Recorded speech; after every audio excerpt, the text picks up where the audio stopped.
CSR ഫണ്ടിന്റെ പേരിൽ കോടികൾ വെട്ടിച്ചതിന് അറസ്റ്റിലായ അനന്തു കൃഷ്ണനെതിരെ കൂടുതൽ പരാതിയുമായി വഞ്ചിക്കപ്പെട്ടവർ. ഇടുക്കിയിൽ ഇതുവരെ ലഭിച്ചത് 500-ലധികം പരാതികൾ. അനന്തു പിടിയിലായതോടെ സമാന രീതിയിൽ മറ്റ് ജില്ലകളിലും കോടികളുടെ തട്ടിപ്പ് നടന്നതായി കാട്ടി പലരും പോലീസിനെ സമീപിച്ചിട്ടുണ്ട്. വനിതാ ശാക്തീകരണത്തിന്റെ പേരിൽ പകുതി വിലയ്ക്ക് ഇരുചക്ര വാഹനങ്ങളും തയ്യൽ മെഷീനും ഗൃഹോപകരണങ്ങളും നൽകുന്ന പദ്ധതിയിലൂടെയാണ് ആളുകളെ കബളിപ്പിച്ചത്.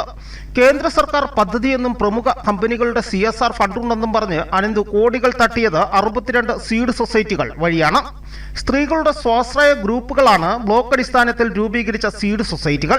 സംസ്ഥാനത്തുടനീളം വിപുലമായ മേളകൾ സംഘടിപ്പിച്ചായിരുന്നു ഇയാൾ വിശ്വാസ്യത നേടിയെടുത്തത്.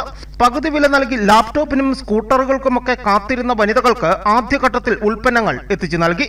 സാമൂഹ്യ രാഷ്ട്രീയ രംഗത്തെ പ്രമുഖരെ പങ്കെടുപ്പിച്ച് പരിപാടികൾ നടത്തിയതോടെ വിശ്വാസ്യതയ്ക്കൊപ്പം അനന്തുവിന്റെ ബാങ്ക് അക്കൗണ്ടുകളിൽ കോടികൾ എത്തി. തട്ടിപ്പിന് കളമൊരുങ്ങുന്നെന്ന് നേരത്തെ പോലീസിന് കിട്ടിയ വിവരത്തിന്റെ അടിസ്ഥാനത്തിൽ എറണാകുളത്തുള്ള ഇയാളുടെ ബാങ്ക് അക്കൗണ്ടുകൾ മരവിപ്പിച്ചിട്ടുണ്ട്.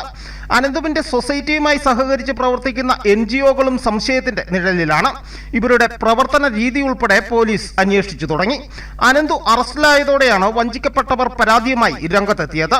ഇതേസമയം അനന്തു കൃഷ്ണനെതിരെ പരാതി കിട്ടുന്ന മുറയ്ക്ക് സാമ്പത്തിക തട്ടിപ്പ്, വഞ്ചന എന്നീ കുറ്റങ്ങൾ ചുമത്തി വെവ്വേറെ FIR ഇട്ടാണ് നിലവിൽ അന്വേഷണം പുരോഗമിക്കുന്നത്. കോടികൾ വെട്ടിച്ച കേസായതിനാൽ ക്രൈംബ്രാഞ്ചോ മറ്റേതെങ്കിലും ഏജൻസിയോ തുടരന്വേഷണം നടത്തുമെന്നാണ് വിവരം. റിമാൻഡിലുള്ള അനന്തുവിന് വേണ്ടി തിങ്കളാഴ്ച മൂവാറ്റുപുഴ പോലീസ് കസ്റ്റഡി അപേക്ഷ നൽകും. News bureau, Udumbanchola.